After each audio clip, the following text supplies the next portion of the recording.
Hello दोस्तों, स्वागत है सभी का आपका अपने चैनल बेसिक नॉलेज में। दोस्तों आज इस वीडियो में लोग देखने वाले टॉप 100 क्वेश्चन सामाजिक विज्ञान के। जहां दोस्तों कल आप लोगों को जो पेपर होने वाले उसके लिए बिल्कुल मोस्ट इंपॉर्टेंट वीडियो काम करेगा और प्लस आप लोगों का रिवीजन भी हो जाएगा। इसमें से बहुत सारे सवालों को पहले कराया गया है, ठीक है। एक प्रकार से रिवीजन वीडियो भी है और जो बच्चे नहीं देखे हैं तो उनके लिए बेस्ट वीडियो हो जाएगा। तो जो देखे हैं भाई रिवीजन कर लो, फटाफट से 2 गुना स्पीड में देख सकते हो, इसको कोई दिक्कत नहीं है। और जो नहीं देखो भाई हर एक क्वेश्चन को देख लो, कल इससे एग्जाम में सवाल रहेंगे ही रहेंगे, ठीक है। तो चलिए फटाफट से वीडियो को शुरू करते हैं, देखते हैं क्या क्या सवाल है। और दन दनादन मारो गोली, एग्जाम के बाद खेलना होली। भाई अभी तो पढ़ लो, अभी मौका है, बाकी सब धोखा है। चलिए फटाफट से सवालों को देखते हैं।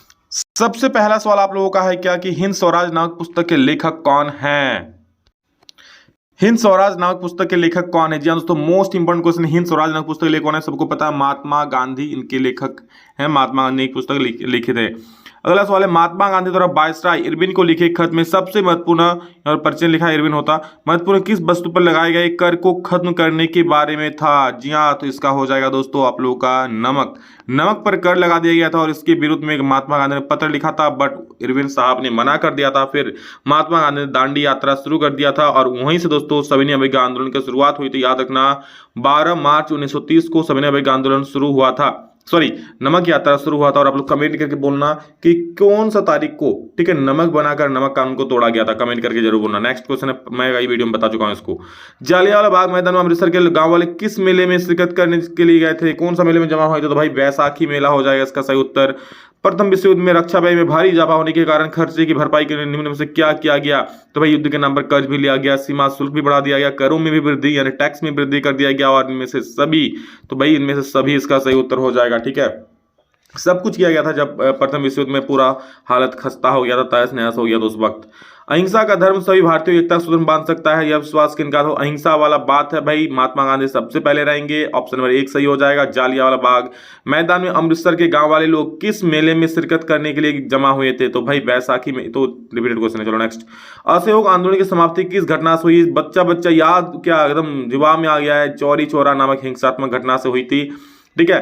असहयोग आंदोलन चौरी चौरा, अब कई बार बता चुका हूं, यहाँ पर पुलिस कर्मियों को उत्तर प्रदेश का जगह है चौरी चौरा, ठीक है। ये भी पूछ सकता है कि चौरी चौरा कहाँ पे है, तो उत्तर प्रदेश में है, जहाँ 22 पुलिस कर्मियों को जला दिया गया था, ठीक है।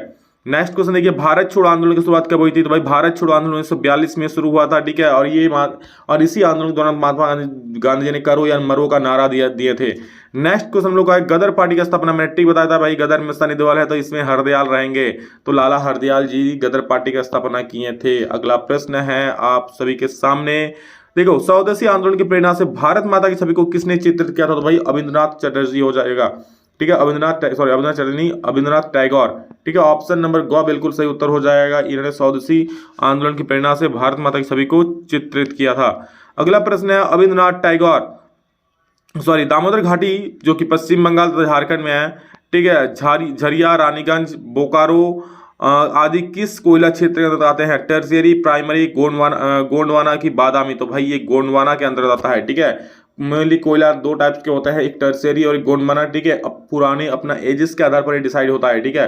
आप लोग यहाँ पर, तो इसका सही उत्तर हो जाएगा क्या? Gondwana, option number 3। Next question है 12 नंबर, भारत में प्रमुख पेट्रोलियम उत्पादक क्षेत्र कौन सा है? प्रमुख पेट्रोलियम उत्पादक क्षेत्र मुंबई हाई, अंकलेश्वर, डिगबोई, इनमें से सभी? तो भाई इनमें से सभी हो जाएगा, सारे के सारे पेट्रोलियम क्षेत्र है प्रमुख, इनमें से सभी इसका सही उत्तर हो जाएगा। नेक्स्ट क्वेश्चन देखोगे भाई, बेलाडीला जो कि बस्तर छत्तीसगढ़ में है, किस लोहा इसका खनन किया जाता है? तो भाई हेमेटाइट का। कौन सा? हेमेटाइट का, बेलाडीला, ठीक है। बेलाडीला में कौन सा किया जाता है? तो भाई हेमेटाइट, याद रखना बेलाडीला में हेमेटाइट। तो ऑप्शन नंबर 2 इसका बिल्कुल सही उत्तर हो जाएगा। अगला प्रश्न है, देख लो क्या है कि विद्युत और इलेक्ट्रॉनिक उद्योग में किस खनिज का उपयोग होता है? चूना पत्थर, मैग्नीज की अभ्रक? तो भाई अभ्रक इसका सही उत्तर हो जाएगा। कौन सा? अभ्रक हो जाएगा सही उत्तर। दैट इज ऑप्शन नंबर 3 हो गया जी सही, ठीक है। विद्युत और इलेक्ट्रॉनिक उद्योग में ये यूज होता है अभ्रक। नेक्स्ट क्वेश्चन, कौन सा एक आधारभूत खनिज है तथा औद्योगिक विकास के रीढ़ है? भाई आधारभूत उद्योग, आधारभूत खनिज, औद्योगिक विकास के रीढ़, जो बोलो एक निकल कर आता है वो है लौह अयस्क, ठीक है। इसके बिना भाई कोई उद्योग चल ही नहीं सकता है। अगला प्रश्न है हम लोगों का, कौन सी परियोजना सतलुज ब्यास बेसिन में जल विद्युत उत्पादन और सिंचाई दोनों के काम आती है? कौन सी परियोजना? तो हो जाएगा भाखड़ा नागल परियोजना, ठीक है। कौन सी, देखो भाई ब्यास है तो ब्यास को मत मार देना, पिछली बार ये सवाल एग्जाम में आया था, बहुत सारे बच्चे गलती किए थे। कौन सी परियोजना सतलुज ब्यास बेसिन में जल विद्युत उत्पादन और सिंचाई दोनों के काम में आती है, तो भाखड़ा नागल परियोजना हो जाएगा। अगला प्रश्न है, हीराकुंड बांध किस नदी पर बना हुआ है? हीराकुंड बांध कौन सा नदी पर बना हुआ? तो भाई महानदी पर बना हुआ था। हीराकुंड बांध कहां पे बना हुआ था? महानदी। ऑप्शन नंबर 2 बिल्कुल सही उत्तर हो जाएगा। नेक्स्ट क्वेश्चन, भाखड़ा नागल बांध किस नदी पर बना हुआ है? तो अभी देखो इस सवाल को घुमा कर पूछा कि कौन सी परियोजना सतलुज ब्यास बेसिन में जल विद्युत उत्पादन और सिंचाई दोनों काम किया? सतलुज ब्यास बेसिन, ठीक है, जो सतलुज नदी है, तो उसमें भाखड़ा नागल परियोजना है। अब वही क्वेश्चन घुमा के पूछा है कि भाई भाखड़ा नागल परियोजना किस नदी पर बना हुआ है? तो सतलुज ब्यास नदी पर बना हुआ है, ठीक है।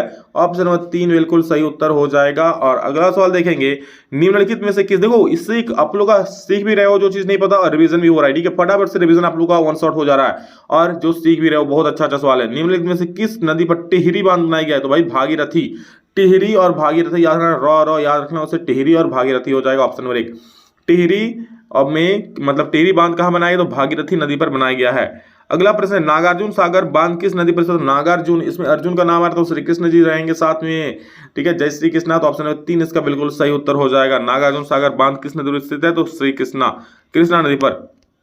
अगला प्रश्न है, ग्रामीण स्थानीय सरकार किस नाम से लोकप्रिय है? तो भाई इसको पंचायती राज बोलते हैं, पंचायती सरकार बोलता है। तो ऑप्शन नंबर सी बिल्कुल इसका सही उत्तर हो जाएगा।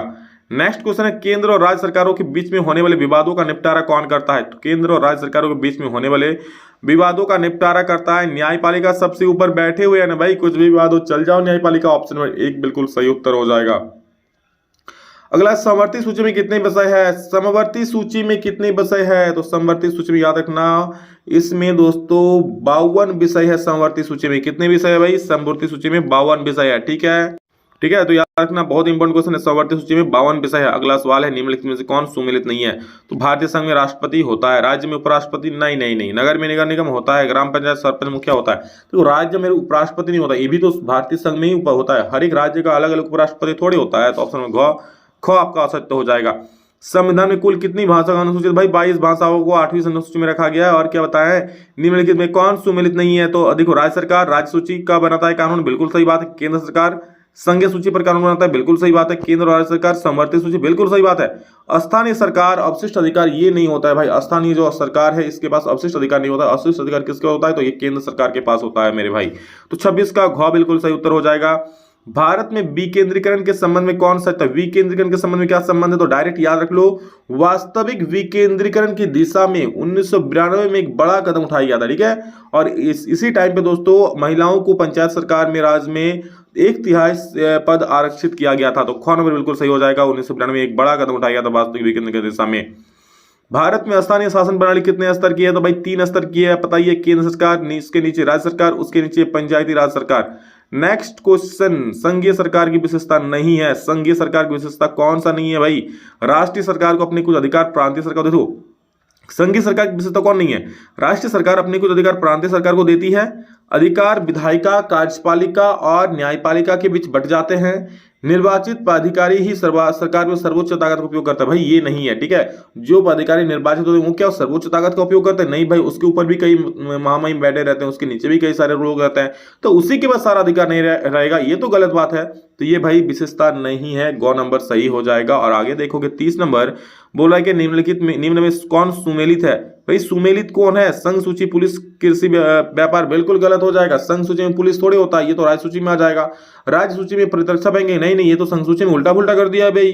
समवर्ती सूची में वन विभाग उत्तराधिकार की अवशिष्ट शक्ति केंद्र सरकार। देखो समवर्ती सूची में वन विभाग उत्तराधिकार की अवशिष्ट शक्ति, और क्या बोल रहा है यहाँ पर दोस्तों, इस क्वेश्चन में जरा ध्यान देना, ठीक है। यहाँ पर दोस्तों देखिए, समवर्ती सूची में वन विभाग उत्तराधिकार समवर्ती सूची में भी है, और अवशिष्ट अधिकार केंद्र सरकार के, अवशिष्ट शक्ति जो है केंद्र सरकार के पास होती है। मतलब दोनों का दोनों ऑप्शन सही है, थोड़ा ध्यान दीजिए, ऑप्शन में कुछ गलती हुआ होगा, ठीक है। तो ये दोनों ऑप्शन इसके सही है, याद रखना। समवर्ती सूची में वन विभाग उत्तराधिकार जैसे आते हैं विषय, अवशिष्ट शक्ति जो होता है केंद्र सरकार के पास ही होती है। मतलब दोनों का दोनों सही है, याद रख लीजिएगा, ठीक है। नेक्स्ट क्वेश्चन, वैसे एग्जाम में सवाल नहीं पूछा, एग्जाम में कोई एक वाला ही सवाल सही आएगा।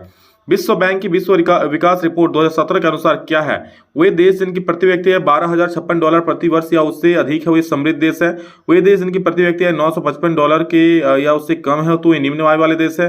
कि दोनों सही है, कि इनमें से कोई और सही नहीं है? देखो, वे देश जिनकी प्रति व्यक्ति है $995 प्रति वर्ष या उससे कम है, तो ये निम्न आय वाले देश है।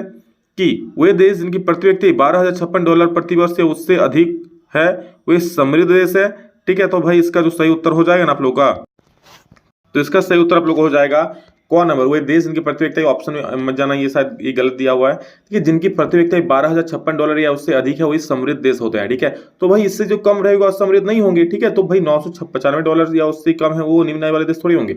$12,056 से कम है तो वो निम्न आय वाले होंगे, उससे अधिक है तो भाई समृद्ध देश होंगे। कौन नंबर बिल्कुल सही हो जाएगा। अगला सवाल, प्रति व्यक्ति आय को क्या कहा जाता है, तो भाई प्रति व्यक्ति आय को औसत आय भी कहा जाता है, क्योंकि भाई कुल आय को कुल जनसंख्या से भाग दिया जाता है और इसीलिए प्रति व्यक्ति आय को एक औसत आय भी कहा जाता है। नेक्स्ट क्वेश्चन क्या है मेरे दोस्त, इनमें से कौन भावी पीढ़ी के कल्याण को परिभाषित करता है, तो भाई धारणीय विकास। धारणीय विकास क्या भावी पीढ़ी कल्याण को परिभाषित करता है, मतलब जो अपना विकास तो कर रहा है, धारणीय विकास मतलब अपना तो विकास हो रहा है, साथ में साथ आने वाली पीढ़ी का भी विकास के बारे में सोच रहे हैं। सेवा क्षेत्र में इनमें से किस तरह की गतिविधियां शामिल है। सेवा क्षेत्र में भाई परिवहन आ जाएगा, संचार आ जाएगा, बैंकिंग आ जाएगा। गौ नंबर बिल्कुल सही उत्तर हो जाएगा। ठीक है, अगला सवाल है, जीडीपी का विस्तारित रूप निम्न में से कौन सा है। जीडीपी का विस्तारित रूप है सकल घरेलू उत्पाद, यानी GDP, gross domestic product. Option रखा बिल्कुल सही हो जाएगा, सकल घरेलू उत्पाद, इसको इंग्लिश बोलते हैं ग्रॉस डोमेस्टिक प्रोडक्ट। ठीक है, अगला प्रश्न है, मनरेगा 2005 राष्ट्रीय ग्रामीण रोजगार गारंटी अधिनियम 2005 के अनुसार सरकार द्वारा गारंटीकृत रोजगार के कितने दिनों की संख्या, मतलब मनरेगा के तहत कितने दिनों की रोजगार की गारंटी दी जाती है, तो भाई 100 दिनों की रोजगार की गारंटी दी जाती है। और भाई मनरेगा कब लागू हुआ था, तो भाई 2005 में। ठीक है, अगला सवाल है, 100 वेतन छुट्टी का प्रावधान संगठित क्षेत्र में कई बार बोल चुके हैं हम किसी देश की प्रति व्यक्ति की आय की गणना कैसे कर सकते हैं। ठीक, उस देश किसी देश की कुल आय को कुल जनसंख्या से भाग दे करके निकल जाएगा भाई कितना। देखो कुल देश का आय कितना है बट कुल जनसंख्या भाग दे देंगे तो भाई एक व्यक्ति का आय हो जाएगा ना। ठीक है, तो कुल जनसंख्या कुल आय को कुल जनसंख्या से भाग देकर। सतत विकास का उद्देश्य क्या है, हम अपना तो विकास करें, आने वाली पीढ़ी का भी विकास करें। तो विकास वर्तमान के लिए एवं आने वाली पीढ़ी दोनों के लिए। और अंतिम सवाल है, निम्नलिखित में से किस राज्य की साक्षरता दर सबसे अधिक है। भाई केरल, जी हाँ, केरल की जो है साक्षरता दर सबसे अधिक है। ठीक है, कि जर्मनी का एकीकरण का पूरा हुआ दोस्तों, तो आप सभी को पता है 1871 में जर्मनी का एकीकरण हुआ था। ठीक है, 1871 में जर्मनी का एकीकरण हुआ था। नेक्स्ट क्वेश्चन है, प्रसिद्ध पुस्तक हिंद स्वराज की रचना महात्मा गांधी जी, कई बार हम बता चुके हैं। पूना पैक्ट कब पारित हुआ था, बहुत अच्छा सवाल है। पूना पैक्ट दोस्तों कब पारित हुआ, तो इसका सही उत्तर हो जाएगा तीन का दोस्तों सही उत्तर हो जाएगा सितंबर 1932 में। जी हाँ दोस्तों, सितंबर 1932 में पूना पैक्ट पारित हुआ था। ठीक है, पूना पैक्ट सितंबर 1932 में पारित हुआ था। अगला देखो, अर्थशास्त्रियों ने अंतर्राष्ट्रीय आर्थिक विनिमय में किन गतियों और प्रवाहों का उल्लेख किया है। तो 4 का दोस्तों सही उत्तर आप लोग क्या हो जाए। अर्थशास्त्रियों ने क्या बोला है, अंतर्राष्ट्रीय आर्थिक विनिमय में किन गतियों और प्रभाव को उल्लेख किया। तो व्यापार, श्रम, पूंजी। भाई तीनों का तीनों हो जाए, उपयुक्त सभी इसका आंसर हो जाएगा। ऐसे भी उपयुक्त सभी वाला ज्यादा होता है आंसर। जॉबर क्या था, जॉबर क्या था भाई आप लोग कई बार बता चुके। जॉबर क्या, ईस्ट इंडिया कंपनी के पदाधिकारी थे, पुराना और विश्वस्त कर्मचारी। तो ये हो गया भाई 5 का जो है बिल्कुल डी हो जाएगा, पुराना और विश्वस्त कर्मचारी होता था किसी कंपनी का जो बुनकरों पर नियंत्रण रखता था। भारत में पहला कपड़ा मिल कब लगाया गया, देखो यहाँ पर कलकत्ता कहीं नाम ही नहीं है, क्योंकि कलकत्ता सफल हो चुका था। मैंने इसलिए कहा कि भाई सफल वाला याद रखना, यानी कि मुंबई याद रखना, जो कि 1854 में लगाया गया था। ए नंबर सही हो जाएगा। अगला है, वुड ब्लॉक छपाई की तकनीक सबसे पहले कहां विकसित हुई। भाई तो सबसे पहले चीन में आया था। सबसे पहले इसका विकसित कहां हुआ, चीन में हुआ था वुड ब्लॉक छपाई की तकनीक। कॉर्न लॉ किस देश में पारित हुआ था। भाई ये ब्रिटेन में पारित हुआ कॉर्न लॉ, जिसमें मक्के की आयात पर रोक लगा दी गई थी। लौह एवं रक्त नीति का प्रतिपादन किसने किया, तो भाई इसका प्रतिपादन किया था बिस्मार्क ने। लौह और रक्त यानी कि खून और खड़ग की नीति, इसी को बोला जाता है। भारत में आर्थिक महामंदी का सबसे बुरा प्रभाव किस क्षेत्र पर पड़ा, आपको कई बार बोल चुके हैं भाई आर्थिक महामंदी का सबसे बुरा प्रभाव कृषि क्षेत्र पर पड़ा है। श्रीलंका में किस समुदाय ने प्रमुख बनाए रखने का प्रयास किया, तो भाई सिंघली समुदाय ने वहां खुद को प्रमुख बनाए रखने का प्रयास किया है। किस शासन व्यवस्था में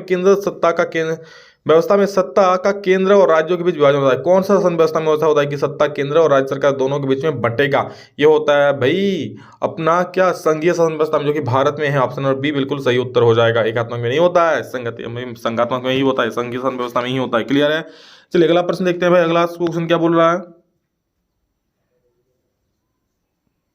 नेक्स्ट क्वेश्चन है दोस्तों क्वेश्चन नंबर 13 कि संविधान के किस अनुच्छेद के अंतर्गत अस्पृश्यता को निषेध किया। अस्पृश्यता मतलब छुआछूत की जो बात होती है, तो भाई अस्पृश्यता से 7 आ रहा है तो 7 मतलब 7 आ रहा है तो 17 हो जाएगा।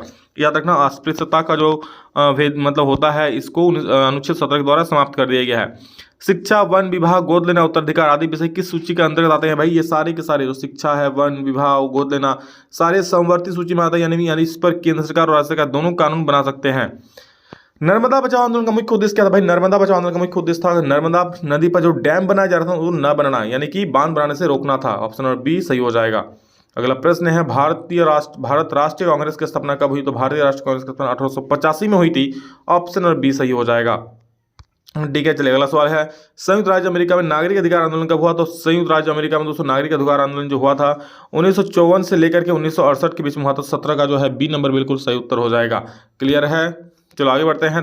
18 नंबर, संविधान किस अनुसूची में भाषा का वर्णन है? तो भाई संविधान की 8वीं अनुसूची में, किसमें? 8वीं अनुसूची में भाषाओं का वर्णन है। ठीक है, 8वीं में 22 भाषाओं को रखा गया है, तो ऑप्शन नंबर बी बिल्कुल सही उत्तर हो जाएगा। पंचायतों में महिलाओं के लिए कितने % आरक्षण का प्रावधान है? भाई कई बार हम बता चुके हैं, एक बार कमेंट करके इसका आंसर बोल देना भाई, कितना आंसर होगा? महिलाओं के लिए कितना % आरक्षण का प्रावधान किया गया है? अगला प्रश्न है, विश्व में सबसे अच्छी शासन व्यवस्था कौन सी मानते हैं? भाई सबसे अच्छी शासन व्यवस्था हमारी लोकतांत्रिक शासन व्यवस्था ही तो होगी, और कौन होगी? तानाशाही थोड़ी होगा, राजतांत्रिक सेना घोषित नहीं होगी। लोकतांत्रिक सबसे अच्छा, सबसे प्यारा है। इनमें से किस राज्य में काली मृदा पाई जाती है? तो भाई गुजरात। जी हाँ दोस्तों, वन एंड ओनली गुजरात हो जाएगी इसका 3 में ऑप्शन में से, तो गुजरात इसका सही उत्तर हो जाएगा। अगला देखो, कार्बेट राष्ट्रीय उद्यान किस राज्य में है? तो भाई कार्बेट राष्ट्रीय उद्यान बता रहा है किस राज्य में है, तो ये आप लोग का हो जाएगा कहाँ? उत्तराखंड में हो जाएगा कार्बेट राष्ट्रीय उद्यान। 22 का जो है बी नंबर बिल्कुल सही हो जाएगा। अगला 23 नंबर, सरदार सरोवर बांध गुजरात की किस नदी पर बनाया गया था? भाई सरदार सरोवर बांध गुजरात के कौन सा नदी पर बनाया गया था? क्वेश्चन नंबर 23, तो इसका दोस्तों सही उत्तर हो जाएगा नर्मदा। क्या सरदार सरोवर जो बांध है दोस्तों नर्मदा नदी पर बनाया गया था? ठीक है, अगला प्रश्न है, कहाँ जा रहा है भाई, काहे इतना लोचा कर रहा है? तो चलो देखो, इसमें से किसे सुनहरा रेशा कहा जाता है? भाई जूट को सुनहरा रेशा कहा जाता है, कई बार हम बता चुके पहले भी। झारखंड में कोरमा किस चीज़ के लिए फेमस है? तो भाई अभ्रक के उत्पादन के लिए फेमस है। अभी निम्न में से कौन सी एजेंसी सार्वजनिक क्षेत्र में स्टील को बाजार में उपलब्ध कराती है? तो भाई सेल। कौन सेल सार्वजनिक क्षेत्र में स्टील को बाजार में उपलब्ध करवाती है? ऑप्शन बी बिल्कुल सही हो जाएगा। भारत की समुद्र तट की कुल लंबाई कितनी है? तो भाई 7516 किलोमीटर होता है समुद्र तट की लंबाई। ठीक है, कितना हो जाएगा? 7516 किलोमीटर। ऑप्शन बी सही हो जाएगा। भारत की सबसे पहले रेलगाड़ी कब चली थी? याद रखना 1854 में चली थी भाई। 1854 तो ऑप्शन में ही नहीं है, तो 28 का याद रखना, 28 का हो जाएगा। सॉरी 853 में चली थी। ठीक है, 853 में मुंबई के थाने से, मतलब मुंबई से थाने के बीच में चली थी, तो 1853 में चली थी भाई। ऑप्शन में नहीं है, 1953 है, तो 1853 होगा। सही है।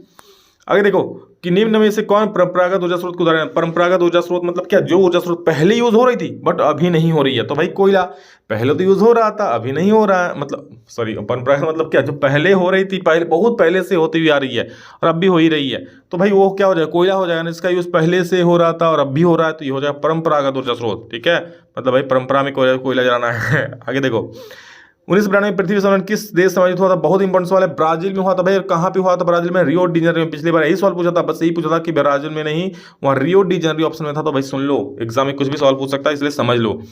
देशों के विकास की तुलना करने का सबसे महत्वपूर्ण आधार क्या है? देशों के विकास की तुलना सबसे महत्वपूर्ण आधार क्या है? भाई प्रति व्यक्ति आय। प्रति व्यक्ति आय यानी औसत आय। उस देश की औसत आय से पता चल जाता है कि आखिर इस देश के जो एक एवरेज आदमी है कितना कमा लेता है। औसत आय को डैश के रूप में जाना जाता है भाई। औसत आय को क्या जाना जाता है? औसत आय को प्रति व्यक्ति आय के रूप में भी जाना जाता है। तो 32 का जो ऑप्शन नंबर सी है बिल्कुल सही उत्तर हो जाएगा। अगला सवाल देखो, सेवा क्षेत्र में किस तरह की गतिविधियां शामिल है? तो सेवा क्षेत्र में भाई आप लोग जानते हो सेवा क्षेत्र वाला होता है सारा चीज, जिसमें लोग क्या आ जाएगा? इसमें लोग परिवहन आएगा, संचार आएगा, बैंकिंग आएगा। तो ऑप्शन नंबर सी जो है आपका बिल्कुल सही उत्तर हो जाएगा। ये आपका सेवा क्षेत्र में आता है। ठीक है, नेक्स्ट क्वेश्चन है, जीवन बीमा की गतिविधि क्या है? जीवन बीमा कौन सा गतिविधि है? तो भाई जीवन बीमा निगम ये सब तृतीय क्षेत्र की गतिविधि के अंदर आता है, क्योंकि भाई ये एजेंट वाला काम है। ठीक है, सेवा ही कर रहा हो लोग। ऑप्शन भले अपना पॉकेट भर के सेवा कर, बट कर तो रहे हैं। ऑप्शन सी हो जाएगा सॉरी क्या है? तृतीय क्षेत्र। वर्तमान में कागज के पैसे के अलावा किस रूप में धन का प्रयोग बढ़ता जा रहा है? तो भाई प्लास्टिक मनी इसका सही उत्तर हो जाएगा। नेक्स्ट क्वेश्चन, धन का आधुनिक रूप क्या है? भाई धन का आधुनिक रूप क्या है? सिक्के और note, plastic money, demand deposit के सभी। तो भाई सिक्के और नोट हो जाएगा आधुनिक रूप। ठीक,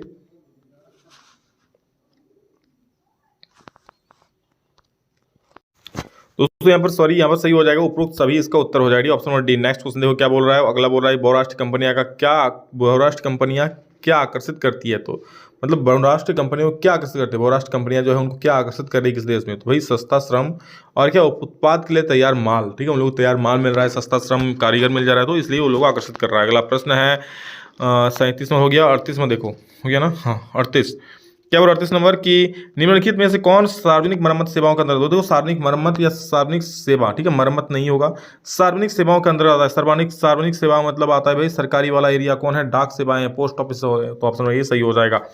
नेक्स्ट क्वेश्चन है, सूचना अधिकार अधिनियम कब पारित किया गया? तो सूचना अधिकार अधिनियम दोस्तों आपको पता ही है 2005 में पारित हुआ था। ऑप्शन नंबर सी बिल्कुल सही उत्तर हो जाएगा। ठीक है, आरबीआई के निर्देशानुसार बैंकों को अपने पास कुल राशि का कितना % नगद रखना पड़ता है? आरबीआई जो गाइडेंस दिया है उसके अनुसार बैंकों को कितना % जो कुल है अपने पास रखना पड़ेगा नगद एज ए कैश। जैसे आप 1 लाख दिए तो 15,000 अपने पास रख लेगा, तो ये हो जाएगा ऑप्शन नंबर क्या, 15%, ऑप्शन नंबर बी। नेक्स्ट देखो, अब दोस्तों हम लोग फिर से देख रहे हैं 40 नंबर है और से एक दिया हुआ, कोई दिक्कत नहीं। अब 10 साल हम लोग देखेंगे, इसमें 40 हो चुका है।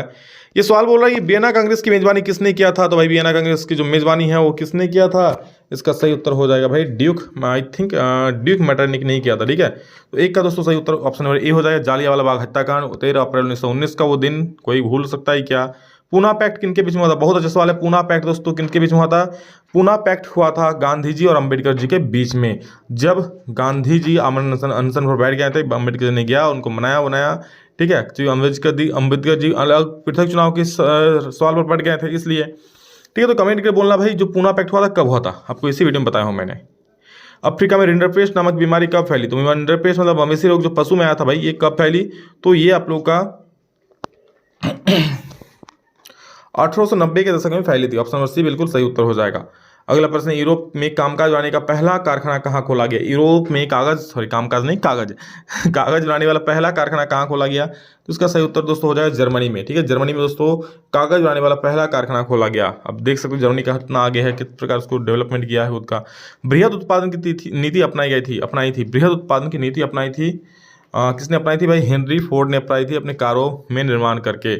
सार्डिनिया पेडमाउंट का शासक कौन था? तो विक्टर इमैनुअल द्वितीय, मतलब विक्टर इमैनुअल है तो विक्टर इमैनुअल ही इसका जो क्या बोलते शासक रहे हैं, सार्डिनिया पेडमाउंट के थे। वियना कांग्रेस के पश्चात फ्रांस में मुद्रा किस वंश पर शासन पर स्थापित हुई? वियना कांग्रेस के पश्चात फ्रांस में पुनः मुद्रा किस वंश का शासन स्थापित हुई? तो भाई 8 का दोस्तों सही उत्तर है दोस्तों आप लोग का हो जाएगा बुरुवंश। वियना कांग्रेस के बाद फ्रांस में पुनः किस शासन का स्थापित हुआ? तो भाई जब वियना कांग्रेस हुआ जब तो क्या हुआ, फ्रांस में फिर से वही बुरुव राजवंश को ला दिया गया। अगला प्रश्न है क्या, देखो यूनान को एक स्वतंत्र राष्ट्र घोषित किया गया था। यूनान को एक स्वतंत्र राष्ट्र घोषित किया गया था, तो भाई क्या हो गया इसका, देखो यूनान को एक स्वतंत्र राष्ट्र घोषित किया गया था, कब घोषित किया गया था? इसका सही उत्तर हो जाएगा 1832 ईस्वी में। ऑप्शन नंबर बी बिल्कुल सही हो जाएगा। और अगला प्रश्न है लास्ट क्वेश्चन, ब्रिटिश भारतीयों ने गिरमिटिया श्रमिकों के लिए व्यवस्था किस वर्ष समाप्त की? इसका बी यानी 1921। भाई रूस उल्टा जगह में देख रहा था, 10 का क्या हो जाएगा बी। ठीक है, मारियान किस देश के राष्ट्रवाद की प्रतीक? दोस्तों ये सारे के सारे ऑब्जेक्टिव सवाल है, सब्जेक्टिव में भी इसको ले सकते हो। ठीक है, इसका मैंने ऑप्शन नहीं लाया हूं। तो मारियान किस देश के राष्ट्रवाद की प्रतीक है? याद रखना फ्रांस। किस देश की? फ्रांस देश के राष्ट्रवाद की वो प्रतीक है। यह कथन किसका है कि जब फ्रांस सीखता है तो बाकी यूरोप को सर्दी जुकाम हो जाता है? मैटरनिक भैया का था। मैटरनिक हमेशा ऐसा उठपटांग कुछ ना कुछ बोलते रहता था। ठीक है, अगला प्रश्न है वियना की संधि कब हुई थी? जी हाँ दोस्तों बहुत इंपॉर्टेंट, देख लो वियना की संधि हुई थी 1815 ईस्वी में। कब हुआ था भाई? 1815 ईस्वी में वियना की संधि हुई थी। जर्मनी के एकीकरण के लिए बिस्मार्क ने कौन सी नीति अपनाई थी? बताओ, जर्मनी का जो एकीकरण हुआ था कब हुआ था भाई? 1871 में। कब हुआ था? 1871 में। ठीक है, तो इसमें बिस्मार्क ने कौन सी नीति बनाई थी? खून और खड़ग की नीति। भाई कौन सा नीति? खून और खड़ग की नीति, याद रख लो। अगला प्रश्न है राष्ट्र का रूपक था, जर्मन राष्ट्र का रूपक था, ये राष्ट्र नहीं जर्मन हो जाएगा। ठीक है, जर्मन राष्ट्र का रूपक था। जर्मन राष्ट्र का रूपक कौन था भाई? तो याद रखना जर्मन राष्ट्र का रूपक था जर्मेनिया। ठीक है, जर्मन राष्ट्र रूपक था जर्मेनिया। इस जैसे आप लोग देख सकते हो भाई, मारियान किस देश के राष्ट्रवाद की प्रतीक थी? फ्रांस की। मतलब फ्रांस का जो प्रतीक था कौन? मारियान था, लेकिन वही जर्मन का जर्मेनिया।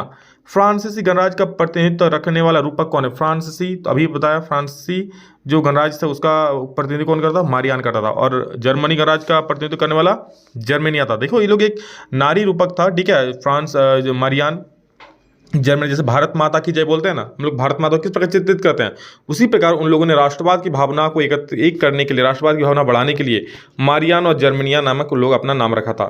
ठीक है, इटली के एकीकरण आंदोलन को नेतृत्व किसने किया था भाई? इटली का एकीकरण जो आंदोलन हुआ था इसका नेतृत्व किया था काउंट कैमिलो दे कावुर ने। क्या भाई बहुत बड़े कूटनीतिज्ञ थे ये, भाई समझ रहे हो, बहुत बड़े कूटनीतिज्ञ थे। तो काउंट कैमिलो दे कावुर ने इटली के एकीकरण का आंदोलन को नेतृत्व किया था।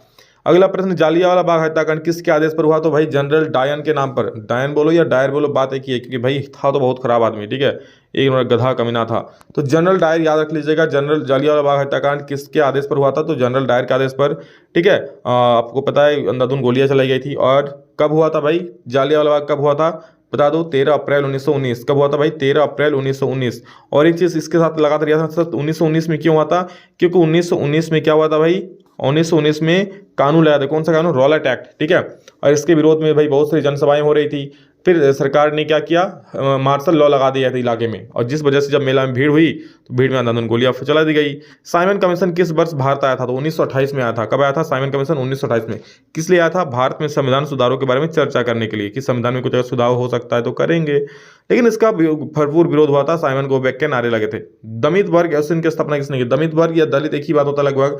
तो इसके जो स्थापना किया था डॉक्टर भीमराव अम्बेडकर साहब ने किया था, ठीक है, बाबा साहेब डॉक्टर भीमराव अम्बेडकर, जिसका उत्तर सही हो जाएगा। अगला प्रश्न है, हिंद स्वराज नामक पुस्तक किसने लिखी? तो हिंद स्वराज नामक पुस्तक दोस्तों महात्मा गांधी जी ने लिखी थी। कई बार मैं आप लोगों को बता चुका हूं, करो या मरो का नारा महात्मा गांधी जी ने दिया था। कौन सा आंदोलन दिया था? तो भाई भारत छोड़ो आंदोलन, जो कि 1942 में हुआ था, याद रखना। 1932 में पूना समझौता किसके बीच में? भाई पूना समझौता बोलो या फिर पूना पैक्ट बोलो, किनके किसके बीच में हुआ था? महात्मा गांधी और अम्बेडकर जी के बीच में हुआ था, ठीक है। क्यों हुआ था? जब अम्बेडकर जी ने क्या बोलता है, दलितों के लिए एक अलग सा निर्वाचन क्षेत्र की मांग की और अंग्रेजों ने मान लिया। मतलब समझ रहे हो, अम्बेडकर साहब ने क्या किया, दलितों के लिए अलग चुनाव क्षेत्र की मांग किया और अंग्रेजों ने इसको बात को मान लिया। तो भाई महात्मा गांधी जी बैठ गया अमर अनशन पर, बोलेगा नहीं, जब तक ये रूल हटेगा नहीं मैं अमर से उठूंगा नहीं, मैं एकदम पानी त्याग दूंगा। तो भाई बाबा साहेब डॉक्टर भीमराव अम्बेडकर की मतलब खराब लगा कि भाई महात्मा गांधी जितने बड़े होकर इस प्रकार से आंदोलन कर रहे हैं, तो वो फिर माने। बाद में लोग बीच में समझौता हुआ, उसी समझौता का नाम दिया गया पूना समझौता या फिर पूना पैक्ट। भारतीय राष्ट्रीय कांग्रेस की स्थापना 1885, प्रथम विश्व युद्ध 1914 हुआ था, और कब खत्म हुआ था? 1918 में। अभी याद रखना भाई, 1914 से 1918। द्वितीय विश्व कब हुआ था? 1939 से 1945। जी हाँ, वेरी गुड, शानदार, जबरदस्त, जिंदाबाद। जालियांवाला बाग हत्याकांड कुछ देर पहले बताया, देखो आंसर भी दिया, 13 अप्रैल 1919, मार दो जी। 17 नंबर क्या है? रॉलेट एक्ट कानून किस वर्ष पारित हुआ? भाई रॉलेट एक्ट कानून उसी वर्ष पारित हुआ था जिस वर्ष जालियांवाला बाग हत्याकांड हुआ था, ठीक है। तो 1919 में। क्यों? रॉलेट एक्ट के विरोध में भाई सब लोग सभाएं कर रहा था, मतलब इस कानून का विरोध कर रहा था, ठीक है। तब अंग्रेज ने क्या किया, इलाके में मार्शल लॉ लागू कर दिया कि भीड़ जमा नहीं कर सकते हो। फिर जब बैसाखी मेले में जब भीड़ हुआ तो वहाँ जनरल लाइन नाके अंधाधुंध गोलियां चला दी, और इसी घटना को दोस्तों जालियांवाला बाग घटना के नाम से जाना जाता है। गांधी जी ने चंपारण सत्याग्रह को कब शुरू? चंपारण, ठीक है। तो चंपारण सत्याग्रह दोस्तों 1917 में हुआ था। ऐसे याद रखना भाई, 17 साल की कोई लड़की है जिसका नाम है चंपा। 17 साल की कोई लड़की है जिसका नाम है क्या? चंपा। चंपा, और चंपा से चंपारण याद रखना। चंपारण सत्याग्रह कब हुआ था? 17 में हुआ था। भाई 17 तो 1917 में होगा ना, 18 में और 2000 में थोड़ी होगा। बेनाम मुकदमा चलाए जेल में बंद रखने का प्रस्ताव किस एक्ट में था? तो यही तो था भाई, रॉलेट एक्ट। रॉलेट एक्ट बोलो या रॉलेट कानून, इसमें कोई मुकदमा नहीं चलाएगा और जेल में सीधा सीधा बंद कर देगा 2 साल के लिए।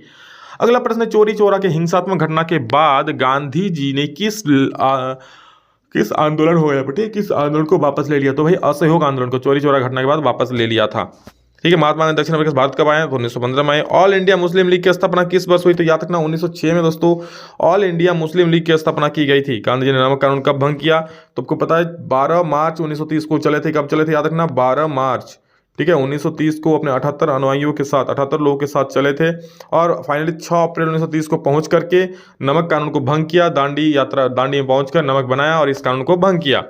सबने अवैध आंदोलन कब शुरू हुआ? तो भाई 1930 में ही शुरू हुआ। कैसे शुरू हुआ? देखो, जब जैसे ही गांधी जी ने नमक बना दिया और ऐलान कर दिया कि भाई आज से सविनय अवज्ञा आंदोलन शुरू होता है, अंग्रेजों के खिलाफ शुरू होता है। और क्यों शुरू होता है? सविनय अवज्ञा, हम अंग्रेजों की हर एक बात को सविनय अवज्ञा करेंगे, विनम्रपूर्वक अवज्ञा करेंगे, मतलब अवहेलना करेंगे, मतलब नहीं मानेंगे। इसी का नाम था दोस्तों सविनय अवज्ञा, ठीक है। लागू कब हुआ था? 1930 में, याद रखना, क्योंकि भाई 1930 में वो नमक भी बनाए थे, तो 1930 में ही नमक बनाने के बाद ही इस आंदोलन की अगुवाई शुरू हो गई थी। इंग्लैंड कपास का आयात मुख्य रूप से कहां से करता था? तो भारत से इंग्लैंड कपास का आयात करता था। ब्रिटेन वुड्स सम्मेलन किस वर्ष हुआ? 1944 में। बहुत महत्वपूर्ण है ये सब सवाल, अच्छे से देख लो, एग्जाम में करेगा कमाल, भाई आप हो जाओगे धमाल। और देखो अगला सवाल, अंतर्राष्ट्रीय मुद्रा कोष की स्थापना किस सम्मेलन हुई? तो ब्रिटेन वुड्स सम्मेलन हुआ था। कई बार मैं आप लोगों को बता चुका हूं।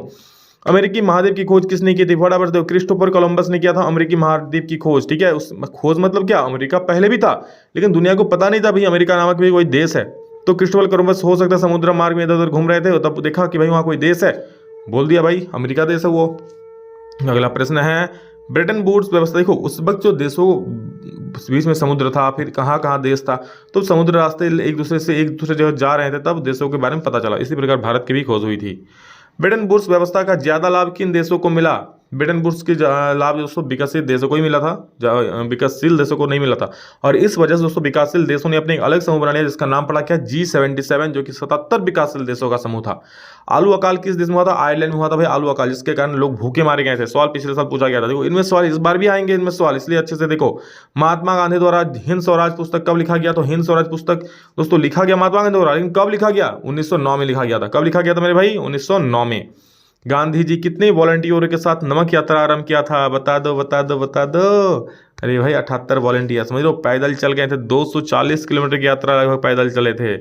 गांधी इरविन समझौता कब हुआ था भाई, गांधी और इरविन के बीच में समझौता हुआ था 5 मार्च 1931 को। किस चीज के कारण भाई, जो नमक पर कर लगा दिया गया था, जो लोगों को जेलों में डाला जा रहा था, ठीक है, उस पर समझौता हुआ था और जिसका नाम हुआ था गांधी इरविन समझौता, जो कि 5 मार्च 1931 को हुआ था।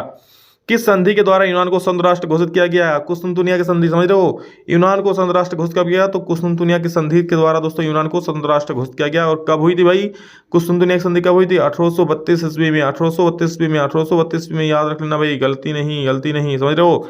नेक्स्ट क्वेश्चन चलो, स्पिनिंग जेनी मशीन का आविष्कार किसने किया, तो जेम्स हरग्रीव्स ने किया था स्पिनिंग जेनी मशीन का आविष्कार। और किस वजह से, कताई करने की वजह से, कताई करने के लिए, ठीक है, कताई करने के लिए। लेकिन इसका बाद में विरोध भी होने लगा, महिलाओं ने इसका भरपूर विरोध किया, उन्हें लग रहा था भाई उसका आजीविका छीन जाएगा, उसका नौकरी चल जाएगी। बिल्कुल सही बात था भाई, जहाँ मशीन आएगी वहाँ पर लोगों का काम तो कम होगा ही। इटली का एकीकरण कब हुआ देख लो 1861। दोस्तों किसी किताब में आपको, देखो मैं बोल रहा हूँ बहुत कंफ्यूजन भरा सवाल है, 1861 किसी किताब में मिलेगा, किसी के पेपर में कहीं मिलेगा 1870, कहीं मिलेगा 1871, ठीक है। आपको कहीं ऐसा भी मिल जाएगा कि भाई वहाँ पर ऑप्शन में 1870 ही होगा सिर्फ, ठीक है, कहीं ऐसा भी मिल जाएगा कि आपको ऑप्शन में 1861 तो होगा नहीं भाई, किसी बाल में होगा नहीं। तो 1870-71 में इटली का एकीकरण हुआ था, कब हुआ था, 1870-71 में इटली का एकीकरण हुआ था। तो किसी किसी किताब में दोस्तों 70 दिया है, किसी किसी किताब में 71 दिया है, लेकिन आप लोग एनसीईआरटी में ऐसा स्पष्ट तरीके से नहीं लिखा है कि 1870 में हुआ था, 71 में हुआ था। तो आप लोग मान सकते हो इसको, ठीक है। अगर 70 ऑप्शन में रहा तो 70 को मारना, और अगर 71 रहा तो आप 71 को मार सकते हो, ठीक है। हाँ, लेकिन अगर 70 और 71 दोनों रह जाए तब क्या करेंगे सर, तब क्या करेंगे ये भी बता दीजिए। तो तब 71 को मारना, ठीक है, क्योंकि 1848 से लेकर के दोस्तों ये 1870-71 तक चला था, ठीक है। तो 71 को ही उस प्रकार मार सकते हो, सही। तो यहाँ पर सबसे सही आंसर 1871 होगा। मैंने कई वीडियो में 1870 भी बताया था आप लोगों को, ठीक है। हाँ, लेकिन ऑप्शन में मान लो 1861 रहे, 1860 रहे, 1870 रहे, तो 1870 को मारना आप। यहाँ लो 1870 नहीं रहे, ठीक है, 1871 रहे या फिर 1870 रहे भी, 1871 का ऑप्शन में रहेगा तो 1871 को ही मारना, ठीक है।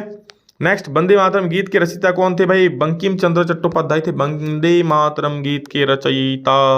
अगला प्रश्न, दलित वर्ग एसोसिएशन की स्थापना कब किया गया, तो दलित वर्ग बोले तो दलित वर्ग बोले तो 1930 में दोस्तों इसकी स्थापना हुई थी, याद रखना, ठीक है। दलित वर्ग एसोसिएशन कब हुई थी, 1930 में इसकी स्थापना हुई थी भाई। इसमें बहुत सारे इंपॉर्टेंट डेट्स बताया गया है, आप लोग एग्जाम के लिए काफी महत्वपूर्ण है भाई।